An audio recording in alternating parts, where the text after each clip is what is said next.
प्रणाम कर लो सर पर।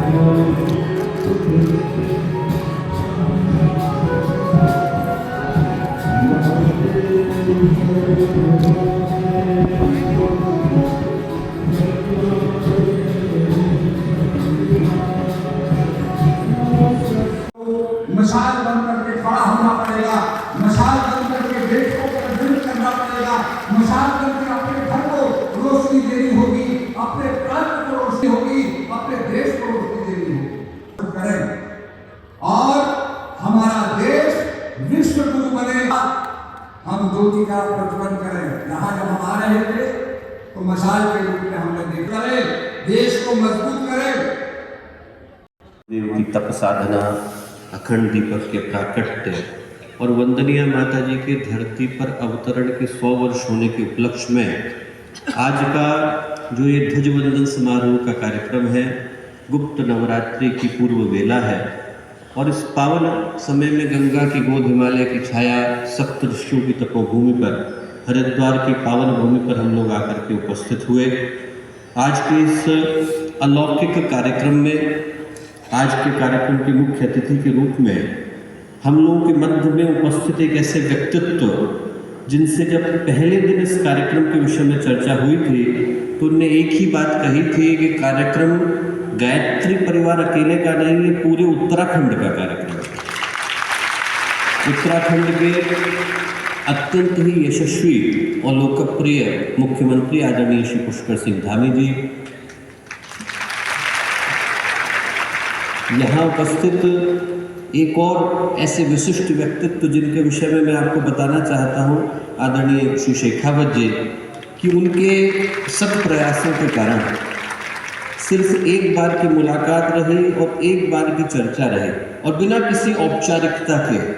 उनके सब प्रयासों के कारण आज वंदनीय माता जी की शताब्दी मात्र गायत्री परिवार की शताब्दी नहीं रह गई, वो पूरे भारत की शताब्दी बन गई। उनने वंदनीय माता जी की शताब्दी को राष्ट्रीय कैलेंडर का हिस्सा बनाया। इस वर्ष के सितंबर से लेकर अगले वर्ष के सितंबर तक जितने भी राष्ट्रीय कैलेंडर के कार्यक्रम हैं वो वंदनीय माता जी की शताब्दी के साथ समाहित होंगे। उसके लिए मैं 15 करोड़ गायत्री परिजनों की ओर से, 80 देशों में फैले 5000 केंद्रों की ओर से उनका हृदय से धन्यवाद अर्पित करता हूँ। आदरणीय श्री शेखावत जी, हम लोगों के साथ मंच पर उपस्थित उत्तराखंड के केंद्रीय संस्कृति एवं पर्यटन मंत्री आदरणीय श्री सतपाल महाराज जी, यहाँ मंच पर उपस्थित सुदर्शन न्यूज़ के हेड आदरणीय श्री सुरेश चवणती जी, आदरणीय श्री राजेश्वर सिंह जी जो गायत्री परिवार का एक अभिन्न हिस्सा रहे, आदरणीय श्री रोहेला जी और विभिन्न देशों से आए गायत्री परिवार के वो सभी कार्यकर्तागण जिनके अहर्निश परिश्रमों के कारण, जिनने न ठंड देखी, न कुहासा देखा, न शरीर के कष्ट को देखा, 80 से ज़्यादा देशों से चल कर के आए गायत्री परिवार के हजारों साधकगण, याजकगण, उपासकगण, भाइयों बहनों, मीडिया बंधु और प्यारे मित्रों, आज हम लोग सौभाग्य की त्रिवेणी के समय में मिल रहे हैं। गंगा यमुना सरस्वती मिलती है तो प्रयाग बनता है। हमारे जीवन का प्रयाग आज बन रहा है। पिछले 3 वर्षों से मैं इस बात को अनवरत कहता आ रहा हूँ कि जैसे ही वर्ष 2026 आएगा वैसे ही सौभाग्य हमारा द्वार खटखटाएगा। अब मैं ये नहीं कहूँगा दोस्तों कि सौभाग्य द्वार खटखटा रहा है, अब मैं ये कहूँगा कि सौभाग्य द्वार को खोल रहा है। हम लोगों को सौभाग्य को स्वीकार करने के लिए तैयार होने की आवश्यकता है। और जब ऐसा क्षण किसी शिष्य के जीवन में आता है, किसी साधक के जीवन में आता है, किसी उपासक के जीवन में आता है, तो वो क्षण एक आंतरिक उल्लास की अभिव्यक्ति को लेकर के आता है। वसंत का समय वैसे भी अंदर के उल्लास को जन्म देने का है, शिष्यत्व की श्रद्धा की अभिव्यक्ति का है। और किसी भी शिष्य के जीवन में जो सबसे बड़ी अभिव्यक्ति हो सकती है वो अभिव्यक्ति इसी रूप में हो सकती है दोस्तों कि हमारी श्रद्धा समर्पण बनकर हमारे गुरु के चरणों में जा पहुँचे। व्यक्ति के पास ऐसा नहीं है कि और बलों की कमी होती है, शरीर का बल है, धन का बल है, जन का बल है, पर इन सारे के सारे बलों की अपनी एक सीमा है और समय भी सुनिश्चित है। कोई कितना भी बलवान क्यों ना हो, उससे ज़्यादा बलवान कोई ना कोई तो होता है। एक क्षण को ये मान ही लिया जाए कि एक ही व्यक्ति सारा बल लेकर के बैठा है। कहते हैं कि रावण के पास बहुत बल था, 9 ग्रहों के ऊपर शासन करता था, और शनि देवता जब मेघनाथ का जन्म होने वाला था तो उसने सारे देवताओं से कहा कि तुम लोग जाकर के उच्च कक्षा में बैठ जाओ। सारे देवताओं ने आज्ञा का पालन किया। रावण का इतना आतंक था, शनि देवता ने मना कर दिया। शनि देवता ने कहा कि मैं न्याय का देवता हूँ, अन्याय नहीं कर सकता हूँ। परिणाम क्या हुआ? परिणाम ये हुआ कि मेघनाद अल्पायु हुआ, और बदले में बदला लेने के लिए रावण ने शनि देवता के दाएं पैर पर प्रहार कर दिया। इसीलिए बाकी के ग्रहों की तुलना में शनि देवता धीरे चलते हैं, जोड़ी लगती है। उस व्यक्ति की ताकत का आप अंदाजा लगा के देखिए जो शनि देवता की छाती कि किसी कार्यक्रम के अवसर पर हमने ध्वज को, जो हमारे लिए एक आस्था का प्रतीक है, एक श्रद्धा का प्रतीक है, हम सब लोगों को एकीकृत करने वाले एक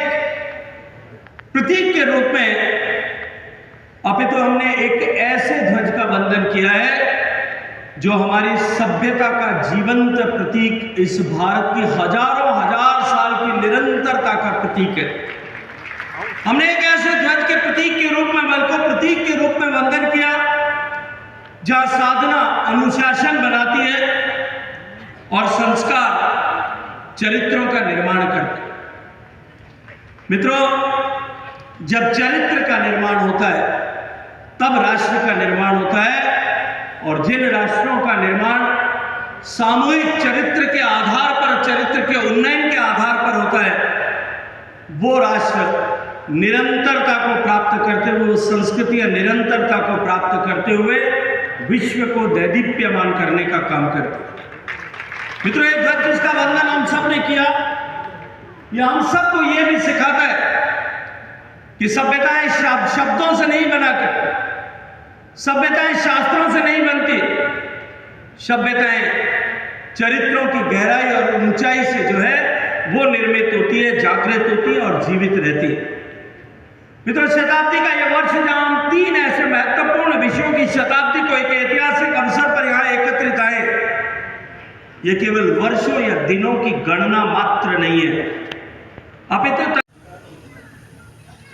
कि भारत के भाग्य का सूर्योदय हो रहा है, और भाग्योदय द्वार खोलने के लिए तैयार खड़ा है। मुझे लगता है कि उस समय में जो सर्वाधिक आवश्यकता है वो संकल्प की शक्ति की आवश्यकता है।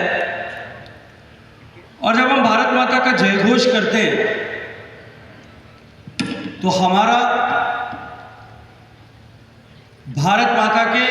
को उस उत्कर्ष तक पहुंचाने का जो संकल्प है, उस संकल्प को हम सामूहिक रूप से प्रतिध्वनित करते हुए उस संकल्प को व्यक्त करते हैं। इसलिए मैं आप सब से आग्रह करूंगा कि हालांकि ठंड है, बहुत सारे लोग शॉल में जकड़े हुए हैं, लेकिन अपने दोनोदोनों हाथ ऊपर करिए, मुट्ठी बंद करिए और पूरी ताकत से बोलिए, भारत माता की, भारत माता की। वंदनीय माता जी की जन्म शताब्दी और अखंड ज्योति के प्राकट्य के 100 वर्ष पूरे होने, परम पूजनीय गुरुदेव के तपो यात्रा के 100 वर्ष पूरे होने, इस त्रिवेणी का संगम, और आज मौनी अमावस्या का शुभ दिन, जब लाखों लाखों लोग प्रयागराज की उस त्रिवेणी में श्रद्धा के भाव के साथ में डुबकी लगा करके अपने आप को मुक्ति का मार्ग सुनिश्चित करने के लिए वहां एकत्रित हुए होंगे, मैं मानता हूं कि आज का ये त्रिवेणी संगम यहां हरिद्वार में जितने लोग एकत्रित आए, उन सब के लिए भी निश्चित रूप से ज्ञान की ज्योति के माध्यम से मुक्ति का मार्ग प्रशस्त करने वाला जन्म शताब्दी वर्ष भी है, और पूज्य गुरुदेव के द्वारा जो तप साधना की गई उसके भी 100 साल पूरे हो रहे हैं। पूरे देश भर के और दुनिया भर के लगभग 40,000 से भी अधिक साधक, भक्तगण, गायत्री परिवार के सदस्यगण यहाँ पहुँच रहे हैं। मैं सभी का देवभूमि उत्तराखंड पधारने पर सबका स्वागत करता हूँ, सबका अभिनंदन करता हूँ और सभी को शुभकामनाएं देता हूँ कि एक ऐसा वेद मंत्र जो हमको मिला है वो हमारे जीवन को आगे बढ़ाने में, जीवन को अच्छे रास्ते में ले जाने के लिए लगातार हमारा मार्गदर्शन करता है, हमें उत्साह देता है, हमारे अंदर ऊर्जा देता है, प्रेरणा देता है। उसको साधना की तरह समझकर हम जीवन में अपना कर आगे बढ़ेंगे और इस संपूर्ण आयोजन के लिए, जिसमें इतना बड़ा आयोजन हमारे डॉक्टर चिन्मया जी ने किया है, मैं इनको बहुत बधाई देता हूँ। ये कोई सामान्य आयोजन नहीं है। इस प्रकार से यहाँ पर 80 से भी अधिक देशों के लोगों को बुलाया गया है और पूरा एक एक सत्र में जो है अलग अलग विषयों के विशेषज्ञ होंगे, देश दुनिया के बड़े बड़े प्रख्यात जो महानुभाव होंगे, उनके द्वारा जो विमर्श यहाँ पर किया जाएगा, जो ज्ञान दिया जाएगा या जो बातें की जाएंगी, वो निश्चित रूप से पूरे सनातन के लिए भी, पूरे हमारे भारत के लिए भी बहुत आने वाले समय में एक अमृत का काम करेंगे। मैं सभी को बहुत शुभकामनाएं। सर यूसीसी को 1 साल पूरे हो रहे हैं सर अब क्या यूसीसी करें? 1 साल पूरे हो रहे हैं सर। नहीं, यूसीसी दिवस हम लोग जो कि उस दिन हमारे यहाँ समान नागरिक संहिता जिस दिन 27 जनवरी से लागू हुआ था, तो उस दिन को हम लोग विशेष रूप से एक कानून का जो पालन हुआ, भारत के संविधान की जो आत्मा में अनुच्छेद 44 में जिसका प्रावधान था, उसको सबसे पहले देवभूमि उत्तराखंड में उतारने का काम किया है। इसलिए वो दिन हमारे लिए विशेष है। मैं उस दिन की भी सबको शुभकामनाएं। सर राष्ट्रीय अध्यक्ष जी, महत्वपूर्ण दिन है जब मौनी अमावस्या के इस पवित्र दिन हम सब लोग यहाँ वंदनीय माता जी के जन्म शताब्दी महोत्सव और अखंड दीपक के प्राकट्य के 100 वर्ष और पूजनीय गुरुदेव के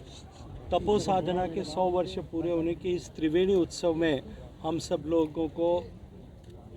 सौभाग्य मिला कि हम सब लोग शरीक हुए हैं। गायत्री परिवार ने भारत की सभ्यता, भारत की संस्कृति, भारत के सांस्कृतिक मूल्यों को गुरुदेव की द्वारा प्रज्वलित चेतना के आधार पर और उनके दिए गए संगठन मंत्र के आधार पर न केवल भारत में अभी तो पूरे विश्व भर में भारत की सभ्यतागत चेतना को विस्तृत करने का काम किया है। और उसके साथ साथ में व्यक्ति को संस्कार में नहीं बना करके परिवार और परिवार के माध्यम से समाज और समाज के माध्यम से राष्ट्र को संस्कार में ही बनाने का जो मार्ग उन्होंने सुनिश्चित किया था, आज उसका प्रभाव लाखों लाखों परिवारों तक पहुंचा है। निश्चित रूप से आज के समय में जब भारत सांस्कृतिक पुनर्जागरण के दौर से गुजर रहा है, उनका ये मंत्र और इस मंत्र की साधना और भी अधिक महत्वपूर्ण है। हम सब लोग संकल्पबद्ध हों कि हम सब मिलकर के इस भारत की चेतना को, भारत की जिजीविषा को, भारत के इस संस्कृति को और इसके प्रभाव को और अधिक विस्तृत सर महाराष्ट्र में